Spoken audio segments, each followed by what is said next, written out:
This video contains sensitive material, including descriptions of fraud, corpse mistreatment, and psychological trauma, which may be disturbing to some viewers.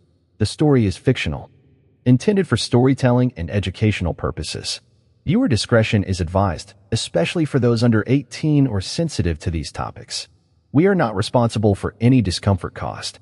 In the sleepy town of Willow Creek, Oregon, where trust was woven into the fabric of daily life, a monstrous betrayal lay hidden behind the polished doors of Eternal Rest Funeral Home. Families, grieving their loved ones, entrusted Michael Reynolds with their final farewells, believing their departed were honored through sacred cremations. Instead, 200 bodies were stashed in a decaying warehouse, left to rot, while Reynolds sent counterfeit ashes to heartbroken relatives. The stench of deceit permeated the air, unnoticed until a foul odor sparked whispers among neighbors. When authorities stormed the facility in 2024, they uncovered a horror that shattered the town's faith. Bodies stacked like discarded relics, defiled by greed. Reynolds, living lavishly on stolen millions, had orchestrated a chilling fraud, exploiting sacred rituals for profit. As families clutched urns filled with lies, their grief turned to rage. A young girl's tears, a whistleblower's courage, and a community's outrage would unravel this macabre tale, exposing a scandal that shook the nation. How could a place meant for solace become a house of horrors? The answer lies in a story of betrayal, greed, and the fight for justice that Willow Creek will never forget. Michael Reynolds, a charismatic figure in Willow Creek, Oregon, presented himself as a pillar of compassion, running Eternal Rest Funeral Home with promises of dignity for the deceased. By 2024, however, his facade crumbled under the weight of a grotesque scandal that would land him a 25-year prison sentence.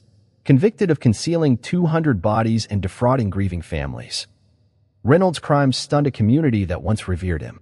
The unraveling began when federal authorities, tipped off by a local investigation, charged him with wire fraud and desecration of human remains, crimes that peeled back layers of deception spanning years. Reynolds had built Eternal Rest on a lie, marketing it as a haven for respectful farewells while orchestrating a scheme that violated the sacred trust of those in mourning. The scope of his crimes was staggering.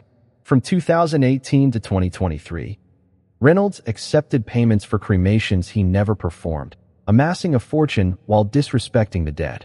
Families, unaware of the truth, received urns filled with fraudulent ashes, believing they held their loved ones' remains. The betrayal extended beyond emotional harm. Reynolds' actions defiled cultural and spiritual rituals, leaving scars that would not heal. His sentencing in a packed federal courtroom marked a turning point, as Judge Margaret Carter described his actions as a deliberate assault on human dignity. Reynolds' fall from grace was not just a personal failure but a communal tragedy. Willow Creek, a tight-knit town of 8,000, prided itself on mutual trust. Eternal Rest, located on the town's main street, had been a fixture for decades, its sign a symbol of solace. Reynolds, inheriting the business from his father, leveraged this legacy to mask his greed. His polished demeanor and charitable donations, sponsoring Little League teams and hosting memorial events, cemented his reputation as a caring neighbor. Yet, behind closed doors, he was dismantling the very values he professed to uphold. The legal proceedings revealed a calculated operation. Prosecutors presented evidence of meticulous records Reynolds kept, detailing payments for services never rendered. These documents, recovered from his office, contrasted sharply with the chaos of his warehouse, where bodies were stored without regard for humanity. The courtroom buzzed with gasps as details emerged. Reynolds had prioritized profit over principle, treating the deceased as mere inventory. His guilty plea to wire fraud was a strategic move to avoid a harsher sentence, but it did little to quell the public's outrage. For Willow Creek, the scandal was a wake-up call. Families who had entrusted eternal rest with their loved ones felt violated, their grief compounded by the knowledge that their trust had been exploited. The case drew national attention, with media outlets descending on the town to cover what was dubbed the Willow Creek Horror. As Reynolds awaited further charges for corpse desecration, the community grappled with a profound sense of loss, not only of their loved ones but of the innocence that once defined their town. The stage was set for a deeper reckoning, as the full extent of Reynolds' crimes began to surface, exposing a web of deceit that would test Willow Creek's resilience. The heart of Michael Reynolds' crimes lay in a chilling deception, collecting payments for cremations he never intended to perform. At Eternal Rest Funeral Home, families paid thousands of dollars, believing their loved ones would be respectfully cremated. Instead, Reynolds stored 200 bodies in a dilapidated warehouse on the outskirts of Willow Creek, allowing them to decompose in a scene prosecutors described as a grotesque mockery of human dignity. The bodies, some dating back to 2018, were stacked haphazardly, shrouded in plastic, and infested with insects. Meanwhile, Reynolds sent families urns filled with counterfeit ashes, often ground concrete, or wood ash packaged with forged certificates of cremation. This macabre operation began subtly. Initially, Reynolds performed some cremations, but as financial pressures mounted, he saw an opportunity to cut costs. The cremation process, requiring specialized equipment and compliance with environmental regulations, was expensive. By 2019, he ceased cremations entirely, redirecting funds to personal accounts. Families, unaware of the switch, continued to pay premiums for premium services, including personalized urns and memorial ceremonies. Reynolds' staff, either complicit or deceived, maintained the illusion, delivering ashes with rehearsed sympathy. The warehouse, leased under a shell company, became his secret graveyard, hidden from regulators and clients alike. The deception required meticulous planning. Reynolds maintained a facade of professionalism, updating Eternal Rest's website with testimonials and glossy photos of urns. He personally met with families, offering condolences while pocketing their payments.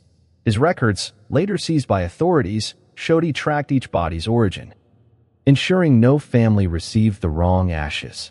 This attention to detail contrasted starkly with the neglect in the warehouse, where bodies were left without refrigeration, some reduced to skeletal remains. The contrast painted a picture of a man who cared more about appearances than morality. Victims spanned generations.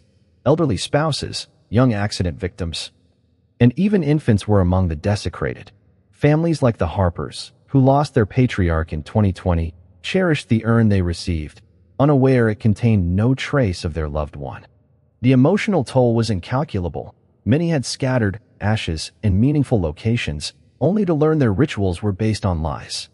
The betrayal cut deepest for those who relied on cremation for spiritual closure, as in the case of a local Native American family whose traditions were violated. The scheme unraveled when a delivery driver, dropping off supplies, caught a glimpse of the warehouse's contents through an open door. His report to local police triggered a chain of events that exposed Reynolds' operation. Investigators, armed with a warrant, entered the facility in October 2024, recoiling at the sight and smell. The discovery sent shockwaves through Willow Creek, with residents gathering outside Eternal Rest, demanding answers. News crews captured the chaos, broadcasting images of hazmat teams removing remains, a stark reminder of the horror hidden in plain sight. Reynolds' actions were not just a breach of trust, but a violation of human decency. The families he deceived were left to reconcile their grief with the knowledge that their loved ones had been treated as refuse. As the investigation deepened, questions arose about how such a scheme persisted undetected for years, pointing to failures in oversight and the blind trust placed in Reynolds. The stage was set for a financial reckoning. As prosecutors uncovered the extent of his ill-gotten gains, Michael Reynolds' crimes extended beyond the desecration of bodies to a brazen financial scheme that fueled a life of opulence. Between 2019 and 2023, he embezzled $1.2 million in federal relief funds intended for small businesses struggling during the pandemic. These funds, meant to keep Eternal Rest Funeral Home operational, were instead diverted to Reynolds' personal accounts, funding a lifestyle that stood in stark contrast to the decay he left in his warehouse. Prosecutors revealed a trail of extravagant purchases: a $250,000 yacht, a fleet of luxury cars including a Mercedes-Benz, and a $50,000 collection of designer watches and handbags. The audacity of his spending shocked Willow Creek, a modest town where such displays of wealth were rare. The embezzlement was meticulously executed. Reynolds applied for federal relief under the Paycheck Protection Program, claiming Eternal Rest needed funds to cover payroll and utilities. In reality, he furloughed most staff, relying on a skeleton crew to maintain appearances. The influx of cash, combined with cremation payments from families, created a windfall he exploited without hesitation. Bank records showed transfers to offshore accounts, investments in cryptocurrency, and payments for lavish vacations to the Caribbean. While families mourned, Reynolds dined at exclusive restaurants, his social media flaunting a life of excess. His wife, Laura Reynolds, was complicit in the scheme, co-signing purchases and managing the couple's finances. Together, they purchased a sprawling estate on the edge of Willow Creek, complete with a private pool and imported furnishings. Neighbors, unaware of the source of their wealth, envied their apparent success, assuming eternal rest was thriving. The couple's public persona, charitable donors who hosted community events, masked their greed, allowing them to operate unchecked. Laura's role in laundering funds through boutique purchases and shell companies added another layer of deception to the scandal. The financial misconduct came to light during the 2024 investigation. As forensic accountants traced the misappropriated funds, prosecutors presented evidence of falsified invoices and doctored ledgers, showing how Reynolds inflated eternal rest expenses to secure larger grants. The $1.2 million, meant to support a struggling community, instead financed a lifestyle that mocked the suffering of his victims. Families who had scrimped to afford cremations were outraged to learn their payments had subsidized Reynolds' yacht payments or Laura's spa retreats. The courtroom revelations intensified public anger. Victims testified about their financial struggles, some having taken loans to cover funeral costs, only to discover their money had been squandered. The contrast between Reynolds' luxury and the warehouse's squalor became a focal point of the trial, with prosecutors arguing that his greed knew no bounds. Judge Margaret Carter, in her remarks, noted that the financial crimes were not mere opportunism but a deliberate exploitation of a national crisis, compounding the emotional harm inflicted on families. For Willow Creek, the financial scandal was a betrayal of communal values.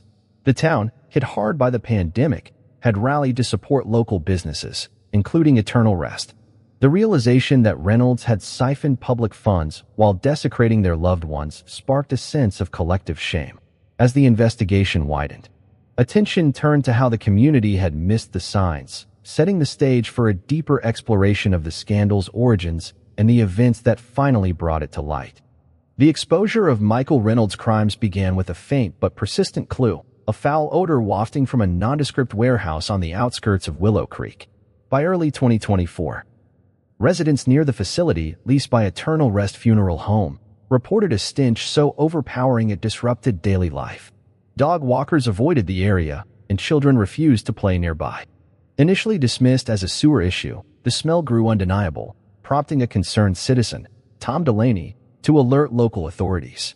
His call in September 2024 triggered an investigation that would unravel a horror hidden in plain sight, shattering the trust that defined Willow Creek.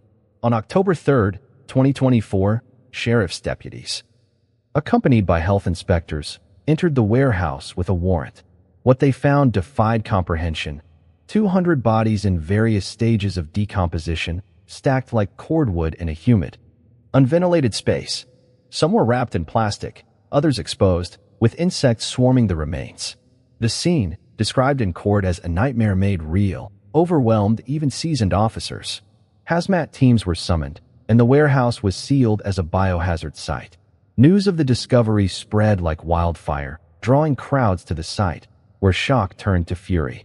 For Willow Creek's 8,000 residents, the revelation was a gut punch.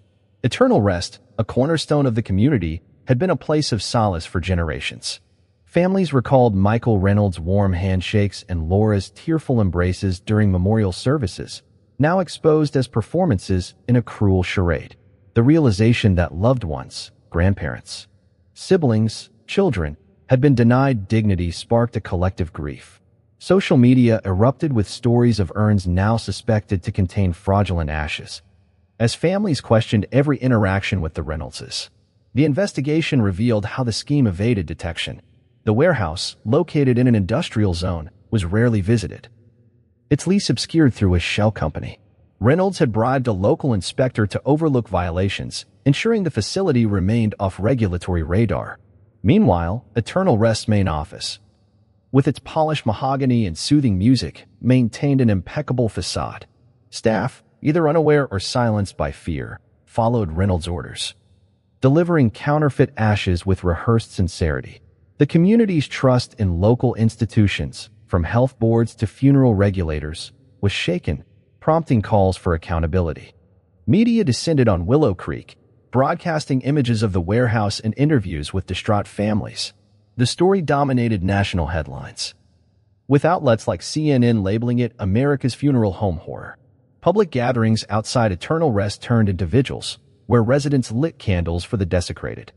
The scandal exposed vulnerabilities in a town that prided itself on neighborly bonds, forcing residents to confront their own complacency. How had they missed the signs? Why had no one questioned Reynolds' wealth? The betrayal's ripple effects were profound.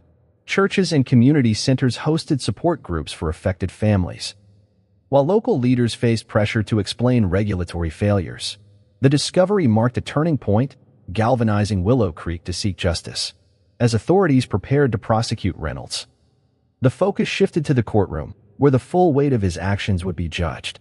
The community, though wounded, stood united, determined to reclaim its dignity from the ashes of Reynolds' deceit. The legal reckoning for Michael Reynolds unfolded in a federal courthouse in Portland, Oregon, where the weight of his crimes was laid bare. In June 2024, Reynolds pleaded guilty to wire fraud, admitting he defrauded families and misappropriated $1.2 million in federal relief funds. The plea was a calculated move to mitigate a potential life sentence, but it did little to soften the public's demand for justice. Prosecutors, armed with damning evidence, charged him with 200 counts of corpse desecration, a state-level offense set for trial in September. His wife, Laura Reynolds, faced identical charges, her trial scheduled for November. As investigators unraveled her role in the scheme, the courtroom was a crucible of emotion. Families packed the gallery, their faces a mix of anguish and resolve, clutching photos of loved ones whose remains had been desecrated. Prosecutors presented a meticulous case, detailing how Reynolds orchestrated his fraud through encrypted emails and falsified cremation records. Physical evidence from the warehouse, degraded remains, forged certificates, and insect-ridden storage units painted a visceral picture of neglect. A forensic expert's testimony, describing the body's condition, left jurors visibly shaken, underscoring the inhumanity of Reynolds' actions. Reynolds' defense was feeble. His attorney argued he was overwhelmed by financial pressures, claiming the scheme began as a desperate attempt to save Eternal Rest. The argument crumbled under scrutiny. Bank records showed Reynolds siphoning funds for luxury purchases as early as 2019, long before pandemic-related losses.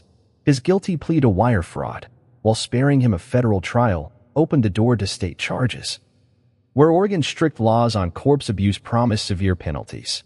Prosecutors sought the maximum sentence, citing the unprecedented scale of the desecration. Laura Reynolds' involvement added complexity. Evidence showed she managed the funeral home's finances, authorizing purchases that masked their ill-gotten gains. Her presence at client meetings, where she offered condolences while knowing bodies were hidden, drew particular ire. Unlike Michael, Laura remained defiant, denying direct involvement in the warehouse operations. Prosecutors, however, pointed to her signatures on lease agreements and financial transfers, building a case that positioned her as an equal partner in the fraud. Her trial loomed as a second chapter in Willow Creek's quest for justice. Judge Margaret Carter, presiding over the federal case, emerged as a voice of moral clarity. In her remarks, she emphasized the betrayal's depth, noting that Reynolds had exploited a sacred trust during a time of communal grief. The wire fraud conviction, while narrow, carried a maximum of 25 years, and prosecutors urged a full sentence to reflect the emotional carnage. Carter's decision would set a precedent, signaling that such violations of human dignity would not be tolerated. For Willow Creek, the legal proceedings were a cathartic, if painful, step toward healing.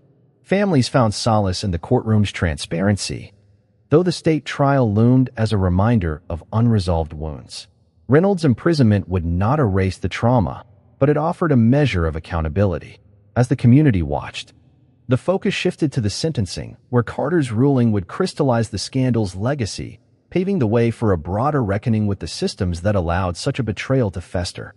The sentencing of Michael Reynolds on July 15, 2024, in a Portland federal courthouse was a moment of raw intensity, marking the climax of Willow Creek's nightmare. Judge Margaret Carter, a veteran jurist known for her measured demeanor, presided over a packed courtroom where grief and anger hung heavy. Families, clutching urns now known to contain fraudulent ashes, filled the gallery, their silent presence a testament to the scandal's toll. Reynolds, shackled and gaunt, faced the consequences of his guilty plea to wire fraud, a charge that carried a maximum 25-year sentence. The hearing, broadcast live, captivated a nation gripped by the Willow Creek horror. Prosecutors delivered a searing case for maximum punishment. Lead attorney Rachel Nguyen argued that Reynolds' crimes transcended financial fraud, constituting a monstrous betrayal of human dignity. She presented victim impact statements, each a piercing account of loss. One mother described scattering fake ashes at her son's favorite lake, only to learn his body had rotted in a warehouse. Nguyen highlighted the 200 desecrated bodies, the $1.2 million embezzled, and the emotional devastation that drove some families to seek psychiatric care. This was not a mistake, she declared, but a calculated assault on trust. Reynolds' defense attorney, Peter Holland, attempted to humanize his client, portraying him as a man undone by ambition. He claimed Reynolds intended to save eternal rest, but spiraled into deceit when debts mounted. The argument rang hollow. Evidence of Reynolds' yacht, luxury cars, and Caribbean vacations undermined claims of desperation. Holland's plea for a 10-year sentence was met with murmurs of disbelief from the gallery, where victims shook their heads. Reynolds himself spoke, his voice trembling as he expressed remorse. "I lost my way," he said, "and I'll carry this shame forever." His words, rehearsed and lacking conviction, did little to sway the room. Judge Carter's ruling was a masterclass in judicial gravitas. She acknowledged the wire fraud charge's legal limits but emphasized its moral weight. "You defiled the sacred, Mr. Reynolds," she said, her voice steady. "You turned grief into profit, leaving families to mourn lies." Citing the unprecedented scale of the betrayal, 200 bodies, countless shattered lives, she imposed the maximum 25-year sentence, eliciting gasps and tears. Carter added that the sentence reflected not just the crime but the profound violation of communal trust, a message to deter future atrocities. The courtroom erupted in a mix of applause and sobs. Families embraced, finding closure in Carter's words, though the pain lingered. Outside, reporters swarmed, broadcasting the verdict to a nation that had followed the case for months. For Willow Creek, the sentencing was a turning point, affirming that justice, though delayed, could prevail. Yet, the state trial for corpse desecration loomed, promising further accountability for Reynolds and his wife, Laura, whose role remained under scrutiny. The drama of the day resonated beyond the courthouse. Carter's ruling became a rallying cry for reform, as advocates called for stricter oversight of funeral homes. The sentence, while severe, could not undo the trauma, but it offered a measure of retribution. As Willow Creek absorbed the verdict, the community braced for the next chapter, a reckoning with the systems that failed them and the voices rising to demand change. The emotional toll of Michael Reynolds' crimes reverberated through Willow Creek, leaving families shattered and grappling with a grief that defied closure. The discovery of 200 desecrated bodies in 2024 stripped away the solace of memorial rituals, replacing it with horror and betrayal. Families who had trusted Eternal Rest Funeral Home faced not only the loss of loved ones but the violation of their remains, a wound that festered in the heart of the community. Among the victims was 12-year-old Emily Harper, whose story became a poignant symbol of the scandal's human cost, encapsulating the profound trauma inflicted on generations. Emily's grandfather, Samuel Harper, died in 2021, and his cremation was entrusted to Eternal Rest. For 3 years, Emily cherished the urn she believed held his ashes, placing it beside her bed and speaking to it during moments of loneliness. When the warehouse discovery revealed Samuel's body among the 200, Emily's world collapsed. The urn, filled with ground concrete, was a cruel lie. Her parents, noticing her withdrawal, sought psychiatric care, where Emily was diagnosed with depression and post-traumatic stress. "I thought Grandpa was with me," she told a therapist, her words later shared in court, piercing the hearts of all who heard. Other families echoed Emily's pain. The Thompsons, who lost their teenage daughter in a car accident, had scattered ashes at a mountain overlook, a place she loved. Learning her body had rotted in Reynolds' warehouse drove them to nightmares and guilt. A local pastor, whose wife's remains were desecrated, spoke of losing faith, questioning how a man could exploit such sacred trust.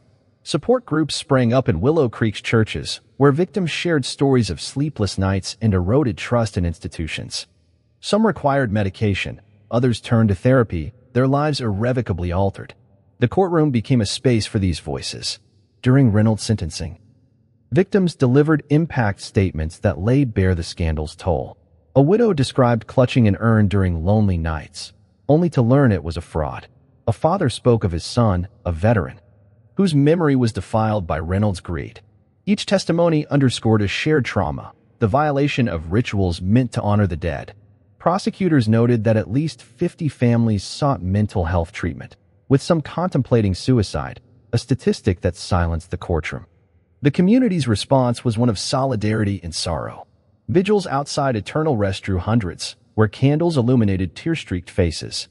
Schools offered counseling for children like Emily, who struggled to process the betrayal. Local media amplified victims' stories, fostering a dialogue about grief and accountability. Yet, the pain was compounded by practical challenges. Families faced the daunting task of identifying remains, a process hindered by decomposition and incomplete records. Some chose reburial. Others, too traumatized, declined, leaving their loved ones' fates unresolved. For Willow Creek, the victims' suffering was a call to action. The scandal exposed not just Reynolds' crimes, but the fragility of trust in communal systems. As families rebuilt, their resilience fueled a broader movement for justice, setting the stage for public outrage and demands for reform. Emily's tearful testimony, replayed on national news, became a rallying cry, urging the town to honor its dead by fighting for accountability. The revelation of Michael Reynolds' crimes ignited a firestorm of public outrage in Willow Creek, transforming a quiet town into a battleground for justice. By late 2024, the discovery of 200 desecrated bodies at Eternal Rest Funeral Home had transcended local headlines, becoming a national symbol of betrayal. Residents, once bound by neighborly trust, took to the streets, their grief morphing into a collective demand for accountability. Protests outside the demolished funeral home drew thousands, their signs reading "Honor the Dead" and "No More Lies," a testament to a community refusing to be silenced. The protests began spontaneously, sparked by a viral social media post from a local mother who learned her son's body was among the desecrated. By mid-October, nightly vigils had evolved into organized rallies, with megaphones amplifying calls for stricter funeral home regulations. Community leaders, including Pastor James Ellison, spoke at makeshift podiums, urging state and federal lawmakers to act. The rallies, covered by CNN and the New York Times, drew supporters from across Oregon, turning Willow Creek into a focal point for national reform. Protesters wore white ribbons, symbolizing the purity of the rituals Reynolds had defiled. The outrage was fueled by revelations of systemic failures. Investigations revealed that Oregon's funeral industry faced lax oversight, with inspections occurring only every 5 years. Reynolds had exploited this gap, bribing a state inspector to ignore his warehouse's conditions. Protesters targeted the state's regulatory board, demanding resignations and new laws. A petition, signed by 10,000 residents, called for annual audits and mandatory licensing for cremation facilities. The movement gained traction when a U.S. senator, moved by Emily Harper's story, pledged to introduce federal legislation, amplifying the scandal's reach. Tensions peaked during a town hall in November 2024, where 500 residents confronted local officials. Families shared raw accounts of their pain, accusing regulators of negligence. One father, holding an urn of fake ashes, shouted, "You let this happen." The meeting, live-streamed, went viral, prompting Governor Tina Kotek to launch a task force on funeral industry reform. The task force, comprising victims' advocates and legal experts, promised swift recommendations, a direct response to the public's fury. Willow Creek's residents, once passive, had become a force for change. The protests also targeted the Reynolds' legacy. Michael and Laura's former home, a lavish estate, was vandalized with graffiti reading "Grave Robbers." Community members shunned businesses linked to the couple, and local charities returned their donations, erasing their once positive image. The outrage extended online, where hashtags like #WillowCreekJustice trended, sharing victims' stories and exposing similar scandals nationwide. This digital activism connected Willow Creek to a broader movement, with families from other states joining the call for reform. The public's response reshaped Willow Creek's identity. A town once defined by trust now embraced vigilance, its residents vowing to prevent future betrayals. The protests, though born of pain, fostered unity as strangers became allies in a shared cause. As the movement grew, attention turned to an unsung hero, a whistleblower whose courage had helped expose Reynolds' crimes, adding a new layer to the scandal's narrative and reinforcing the community's resolve to seek justice. Amid the chaos of the Willow Creek scandal, a quiet hero emerged, Sarah Bennett, a former employee of Eternal Rest Funeral Home whose courage cracked open Michael Reynolds' web of deceit. Sarah, a 32-year-old single mother, had worked as a receptionist at Eternal Rest from 2020 to 2023, handling client payments and scheduling services. Initially charmed by Reynolds' charisma, she grew uneasy as discrepancies piled up. Clients receiving ashes without cremation records, and Reynolds' insistence on secrecy about the warehouse. Her decision to blow the whistle in 2024, risking her livelihood and safety, became a pivotal moment in the fight for justice. Sarah's suspicions began in 2021 when she noticed urns being filled in a back office rather than at a crematory. Questions to Reynolds were met with vague assurances, but her unease deepened when she overheard him discussing inventory in the warehouse. In 2023, tasked with delivering a package to the facility, she glimpsed plastic-wrapped shapes through a cracked door, the stench overwhelming. Haunted by the sight, she confided in a friend who urged her to act. Fearing retaliation, Sarah hesitated, but the weight of her knowledge, coupled with her own mother's recent passing, pushed her to come forward. In August 2024, Sarah contacted the Willow Creek Sheriff's Department, providing a detailed account of Eternal Rest's operations. She smuggled out a USB drive containing client payment records, which contradicted Reynolds' cremation logs. Her evidence, including emails where Reynolds instructed staff to keep the warehouse quiet, was a bombshell. Investigators, initially skeptical, used her tip to secure a warrant, leading to the warehouse raid that exposed 200 bodies. Sarah's testimony, delivered under oath, became a cornerstone of the prosecution's case, linking Reynolds directly to the fraud and desecration. The personal cost was steep. Sarah faced harassment from former colleagues loyal to Reynolds, who branded her a traitor. Her car was vandalized, and anonymous threats forced her to relocate temporarily. Willow Creek's polarized community saw her as both a hero and a snitch, with some blaming her for the town's tarnished reputation. Despite the backlash, Sarah stood firm, testifying at Reynolds' sentencing with a steady voice. "I couldn't let families suffer in ignorance," she told the court, her words resonating with victims like Emily Harper, who later thanked her in a tearful embrace. Sarah's role galvanized the community's push for reform. Protesters hailed her as a symbol of accountability, with rallies featuring banners reading, "Thank you, Sarah."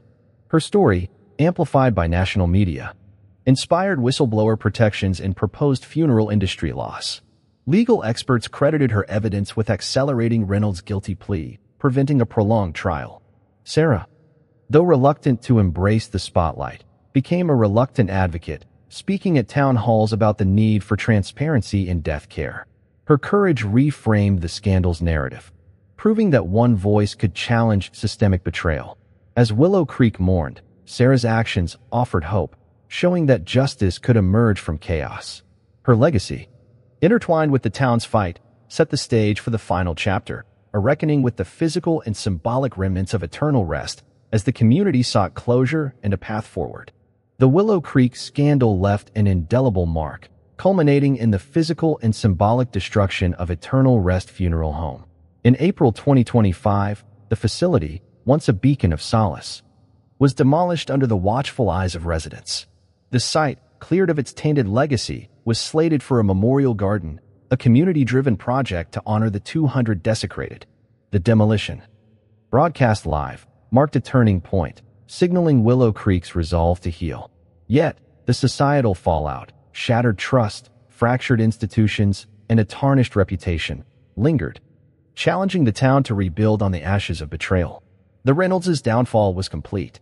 Michael, serving a 25-year sentence, became a pariah, his name synonymous with greed. Laura, awaiting trial, faced social exile. Her lavish estate, seized by authorities, stood empty, a monument to their hubris.